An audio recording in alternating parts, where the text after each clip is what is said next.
बिस्मिल्लाहिर्रहमानिर्रहीम। अस्सलाम वालेकुम स्टूडेंट्स, कैसे हैं आप लोग? ठीक हैं? अच्छा, आज से हम लोग चैप्टर 11 स्टार्ट कर रहे हैं। बेसिकली जो हमारे चैप्टर 11, 12 और 13 है, these are part of your course. They are basically contract. हम इसमें डिफरेंट काइंड ऑफ कॉन्ट्रैक्ट्स पढ़ेंगे which are basically special contracts, इनको हम कहते हैं, जो आप डेली रूटीन लाइफ में करते भी हो। उसमें हमारे पास एक contract of indemnity and guarantee है। इसको हम चैप्टर 11 में स्टडी करेंगे।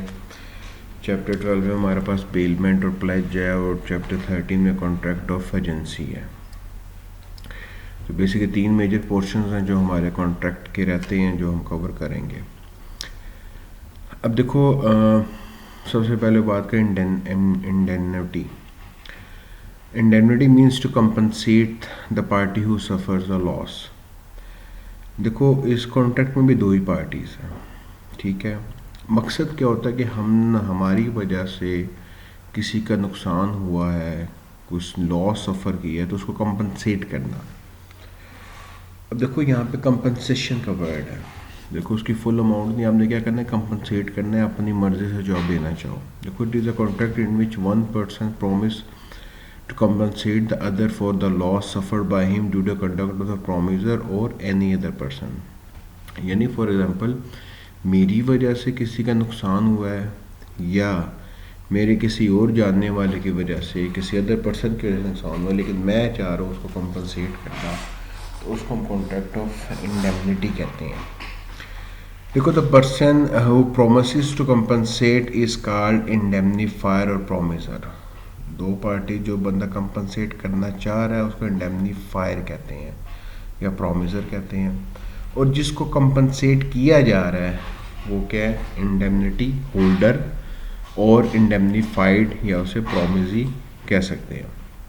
तो दो पार्टीज होगी हमारे पास यहाँ पे, एक इंडेमनीफायर है और एक इंडेमनिटी होल्डर है। अब सेक्शन 124 का कह रहा है, contract by which one party promise to save other from loss caused by him by the conduct of the promisor himself और by the conduct of any other person is called contract of indemnity. यानी मेरी किसी conduct की वजह से, किसी हरकत की वजह से, या मेरे किसी और बंदे की हरकत की वजह से किसी का नुकसान हो रहा है, तो मैं उसको कंपनसेट करना चाह रहा हूँ। जब मेरी ये इंटेंशन होगी तो वो क्या है, कॉन्ट्रैक्ट ऑफ इंडेमनिटी हो जाता है। देखो, C part his cycle at a cycle stand, got a token from B. C lost a token. B refused to return the cycle.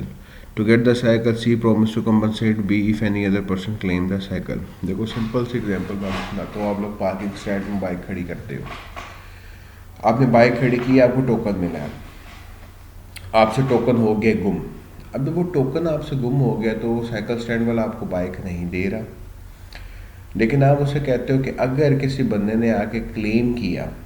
अब यहाँ पे आप क्या कह रहे हो, इंडेमनीफायर हो, यानी आप क्या कर रहे हो, प्रॉमिस कर रहे हो उसको एज अ प्रॉमिसर के, अगर किसी बंदे ने क्लेम किया कि मैं उसकी साइकिल ले गया हूँ या उसको पार्किंग वाले को आपकी वजह से नुकसान हुआ, तो आप उसको कंपनसेट करोगे। तो that is what is contract of indemnity. अब एसेंशियल्स क्या हैं? देखो, स्पेशल कॉन्ट्रैक्ट एक स्पेशल कॉन्ट्रैक्ट है। तमाम के तमाम वही एसेंशियल्स हैं जो कि वैलिड कॉन्ट्रैक्ट की हमने चैप्टर 1 में स्टडी किए थे। एक्सप्रेस भी हो सकते हैं, एम्प्लॉयड भी हो सकता है, और कंटिंजेंट कॉन्ट्रैक्ट है। देखो, कंटिंजेंट मीन कि किसी फ्यूचर इवेंट पे डिपेंड कर रहा है। जैसे साइकिल स्टैंड वाले को हमने उसी सूरत में उसका लॉस सफ़र करना है अगर उसको नुकसान होता है हमारी वजह से, वरना हम बाउंड नहीं है। कंटिंजेंट मीन्स कि किसी फ्यूचर इवेंट के साथ रिलेटेड है। देखो, A asked B a journalist to publish a false statement against C and promise to compensate B for any loss which he may suffer. It is not a valid contract.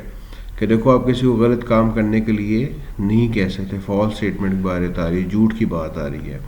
यानी वो जो हमने बात की थी, lawful consideration, lawful object, वो essential जब तक फुलफिल नहीं होंगे तो कॉन्ट्रैक्ट वैलिड नहीं होगा। फिर देखो, इंडेमनिटी बाय प्रोमिसर।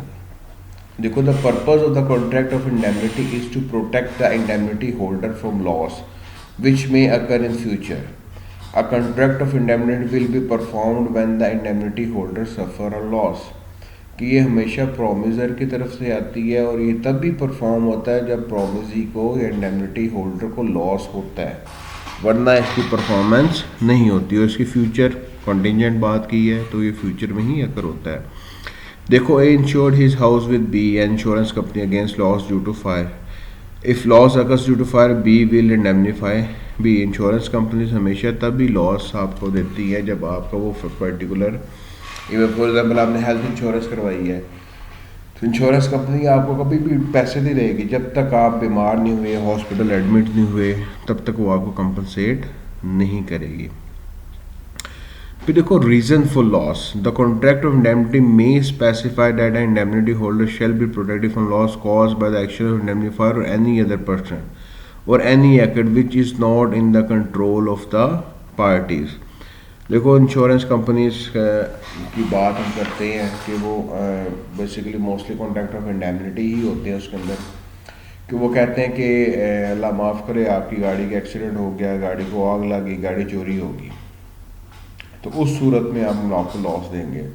बेसिकली हो क्या रहा है कि वो कंटीजेंट इवेंट्स, अगर ये इवेंट होंगे रीज़न ऑफ फॉर लॉस, वो पर्टिकुलर रीजंस होंगी तो वो आपको कंपनसेशन मिलेगी, वरना आपको कंपनसेशन नहीं मिलेगी।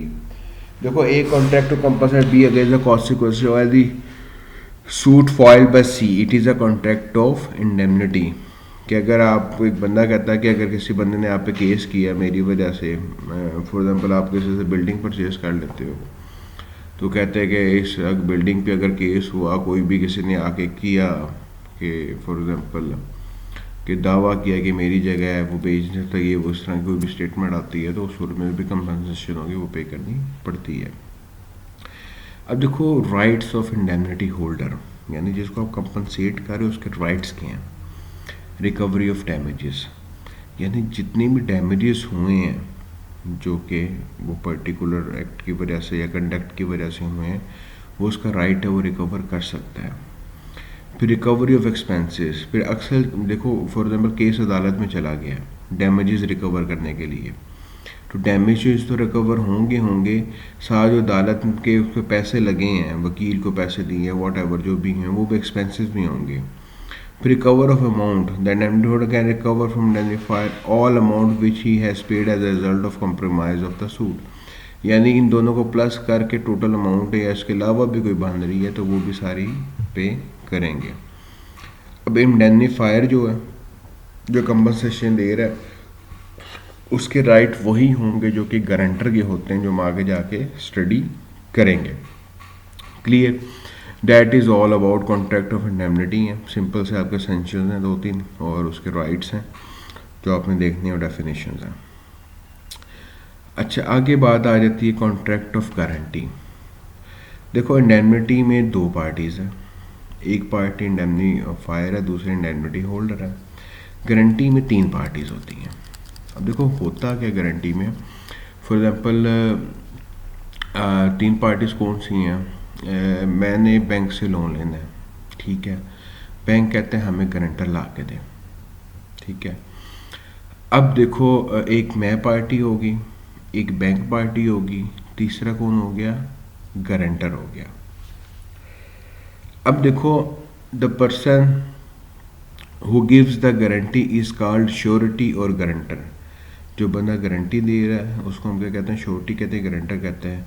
The person to whom the guarantee is given is called creditor, यानी जो बैंक मुझे पैसे दे रहा है, उसको बैंक को गारंटी दी जा रही है, उस पार्टी को हम क्या कहते हैं, क्रेडिटर कहते हैं। The person in respect of whose default the guarantee is given is called principal debtor, यानी मेरी गारंटी दी जा रही है, मैं अगर डिफॉल्ट कर गया तो मेरे बिहाफ पे गारंटर पेमेंट करेगा। तो मेरा क्या दावा है, मैं पार्टी कौन सी, मैं प्रिंसिपल डेटर हूँ, ठीक है। अब देखो सेक्शन 126 क्या कह रहा है, contract of guarantee is a contract to perform the promise और discharge the liability of a third person in case of his default. तो फॉर एग्जाम्पल अब 3 दोस्त बैठे हैं, लेट्स सपोज एक बंदा है, दूसरे दोस्त को कहता है कि यार मुझे पैसे चाहिए उधारे, वो कहता है यार मुझे गारंटी दे दो।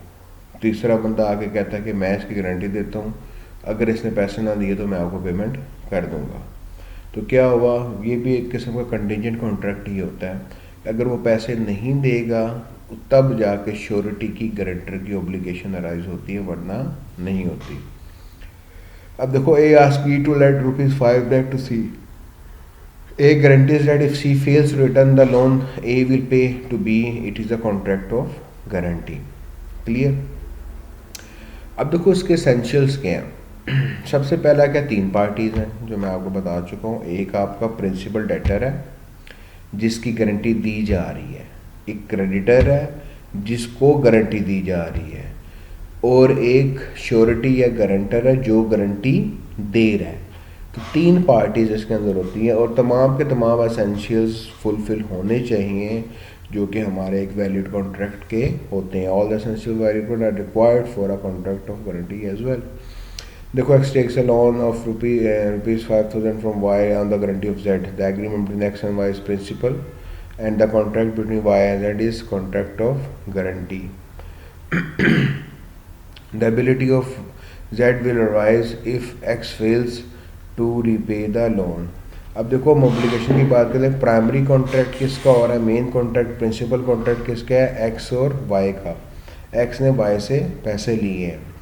और सेकेंडरी जो कॉन्ट्रैक्ट ऑफ गारंटी है वो सेकेंडरी किसका, वाई और जेड का है। अगर एक्स पैसे नहीं देगा तो ही जेड की ऑब्लिगेशन अराइज होगी, वरना वो नहीं होगी। अगेन कंसिडरेशन देखो देखो सिंपल सी बात है, बैंक से लोन लिया है, बैंक को आपने इंटरेस्ट देना है, बैंक के लिए वो कंसिडरेशन आ जाती है। मुझे लोन मिल रहा है, पैसे मिले, मेरे लिए कंसिडरेशन आ जाती है। देखो, गारंटर के लिए कोई कंसिडरेशन नहीं है, लेकिन लॉ ये कहता है गारंटर के लिए वही कंसिडरेशन बेहतर है, वो है एक्सेप्टेबल है कि उसके कहने पे बैंक ने पैसे दे दिए हैं। देखो, guarantee obtained by a contract of guarantee must have some consideration. There may not be a direct consideration between creditor and surety. देखो, creditor और surety के में direct consideration नहीं है। The consideration for the principal debtor is the consideration for the surety. कि principal debtor को पैसे मिल गए हैं, यही काफ़ी है surety के लिए, और वही consideration उसके लिए consider होगी। Clear? Misrepresentation। अगर कोई भी contract of guarantee misrepresentation के थ्रू, गलत बयानी के थ्रू ऑब्टेन किया जाता है तो that will not be a valid contract. देखो, guarantee obtain by means of misrepresentation made by the creditor regarding the facts of the contract is invalid if consent of, for example, bank उसको loan दे, bank मुझे loan दे रहा है 5 लाख का, लेकिन वो गारंटर को कहता है मैं 2 लाख का दे रहा हूँ, तो वो गारंटी वैलिड नहीं है। देखो, if the consent of the surety is obtained by misrepresentation the surety will be discharge from his liability. अगर श्योरिटी गारंटी के आगे मिसरिप्रेजेंटेशन की गई है, फैक्ट्स एंड फिगर सही नहीं रखे गए, तो ऑटोमेटिकली क्या होगा, अपनी लायबिलिटी से डिस्चार्ज हो जाएगा। देखो, H gave guarantee for L servant. L had previously dismissed his servant for dishonesty but did not disclose this fact to H. The servant misappropriated the money held, H was not liable. यानी for example, मैंने घर में बंदा रखा काम के लिए, office में बंदा रखा काम के लिए। अब उस बंदे ने क्या किया, पहले भी फ्रॉड किया है, मतलब धोखा दिया है, पैसे खाए हैं, लेकिन मैंने उसको दोबारा रख लिया और मैंने फिर एक थर्ड पर्सन की गारंटी भी ले ली, और थर्ड पर्सन को मैंने ये नहीं बताया कि ये बंदा पहले ये हरकत कर चुका है। तो उस सूरत में अगर दोबारा कोई ऐसी हरकत करता है तो उसकी लायबिलिटी नहीं है गारंटर की। क्यों? क्योंकि मैंने उससे फैक्ट्स छुपाए हैं, मिसरिप्रेजेंटेशन की है। फिर कंसीलमेंट, जो छुपाने की बात हम कर रहे हो, कंसीलमेंट में देखो, creditor must disclose all material facts about the contract to the surety before entering into a contract. कि श्योरिटी का काम है कि वो सारे के सारे फैक्ट्स को क्या करें, वहाँ पे बताए, जो भी कॉन्ट्रैक्ट की टर्म्स एंड कंडीशन है वॉट एवर, उसको छुपाए ना। If the creditor conceals material facts from the surety and obtains his consent, the contract is invalid. अगर कोई भी चीज़ वो छुपाता है, अपने पास कंसीलमेंट करता है, तो वो कॉन्ट्रैक्ट ऑफ गारंटी वैलिड नहीं रहता। देखो, A employs B to collect money, B misappropriate the money, later C gives guarantee for B on A's request, B again misappropriates, C's guarantee is invalid because they concealed the facts.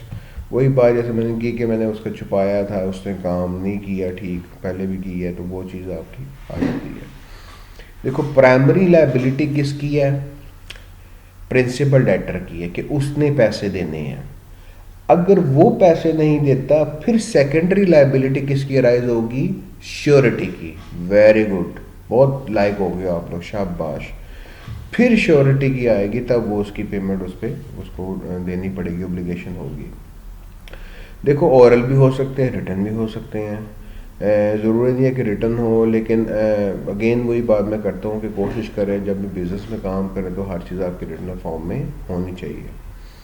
फिर देखो capacity of parties, all requirements for a valid contract are necessary for a contract of guarantee. However the incapacity of principal debtor does not affect the validity of a contract of guarantee but other party must be competent to contract। देखो for example एक बंदा minor है, देखो ये B या minor takes a loan from C. देखो एक minor है, उसने सी से बैंक से लोन लिया है, D gives guarantee for repayment of C, it is a valid contract. देखो प्रिंसिपल डेटर है जो पैसे ले रहा है, वो बेशक कैपेसिटी ऑफ पार्टीज की फुलफिलमेंट कंप्लीट नहीं करते, यानी वो लेट्स सपोज माइनर है, लेकिन जो क्रेडिटर है और जो श्योरिटी है वो दोनों को फुलफिल करना पड़ेगा, यानी उनको एज ऑफ मेजोरिटी का होना चाहिए, साउंड माइंड का होना चाहिए, और एज डिक्लेयर्ड बाय लॉ वो सिनेरियो में फॉल ना करें। तो इसमें देखो तीन पार्टीज हैं, तीन में से एक जो है जो कि प्रिंसिपल डेटर है वो आपकी कैपेसिटी ऑफ पार्टीज की वैलिडेशन को मीट ना भी करे तो तब भी आपको कॉन्ट्रैक्ट ऑफ गारंटी वैलिड है। अब देखो डिफरेंस, बहुत इंपॉर्टेंट क्वेश्चन अक्सर आता है ये पेपर्स में जो आपके होते हैं पीएसपी के, पीपीएससी के या पीएससी के, सीएसएस के। इंडेमनिटी में 2 पार्टीज़ हैं, गारंटी में 3 पार्टीज़ हैं। नंबर ऑफ कॉन्ट्रैक्ट, इसमें एक कॉन्ट्रैक्ट है, इसमें क्या है, देयर आर 3 कॉन्ट्रैक्ट्स। कॉन्ट्रैक्ट कौन से हैं, पहला प्रिंसिपल डेटर और क्रेडिटर के दरमियान, पे क्रेडिटर और श्योरिटी के दरमियान, पे श्योरिटी और प्रिंसिपल डेटर के दरमियान। तो यहाँ पे 3 कॉन्ट्रैक्ट्स आ जाते हैं। यहाँ पे प्राइमरी लायबिलिटी है, अनकंडीशनल है। यहाँ पे श्योरिटी की सेकेंडरी होती है और कंडीशनल होती है। कंडीशन क्या है, अगर प्रिंसिपल डेटर पैसे नहीं देगा तो श्योरिटी पेमेंट करेगा। देखो it is not necessary for indemnifier to act on the request of the indemnity holder. इसमें रिक्वेस्ट नहीं है, लेकिन इसमें आप श्योरिटी को रिक्वेस्ट करते हो कि वो प्रिंसिपल डेटर रिक्वेस्ट करता है या उसके बिहाफ पर रिक्वेस्ट करता है क्रेडिटर को। The liability of indemnifier rises when the indemnity holder suffer a loss. यहाँ पे कंटीजेंसीज क्या है कि अगर लॉस होगा तो अराइज होगी। यहाँ पे कब लाइबिलिटी श्योरिटी की अराइज हो रही है, जब प्रिंसिपल डेटर क्या करेगा, डिफॉल्ट करेगा। इसी तरह देखो filing the indemnifier can not sue the third party for the loss in his name, he can sue if the claim is assigned in his favour. यानी इंडेमनीफायर उसको सू नहीं कर सकता थर्ड पार्टी को, उसी सूरत में कर सकता जब उसके फेवर में साइन होता है। लेकिन यहाँ पे श्योरिटी क्या है, प्रिंसिपल डेटर को सू कर सकते हैं अगर उसको पेमेंट नहीं मिलती। एक्सक्यूज मी।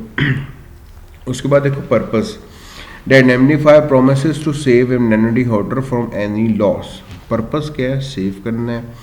यहाँ पे क्या है, पे डेफ्ट if principal debtor makes default. यहाँ पे पर्पस क्या है कि दूसरे के बिहाव पे पेमेंट करनी है, गारंटी देनी है, ठीक है। तो ये 7 इसके डिफरेंसेस हैं जो उससे कॉन्ट्रैक्ट ऑफ गारंटी और इंडेमनिटी के आते हैं। यहाँ पे मैं ये क्लोज कर रहा हूँ लेक्चर, तो बाकी इंशाल्लाह नेक्स्ट में कंटिन्यू करते हैं। तो अपना ख्याल रखिएगा, अल्लाह हाफिज़।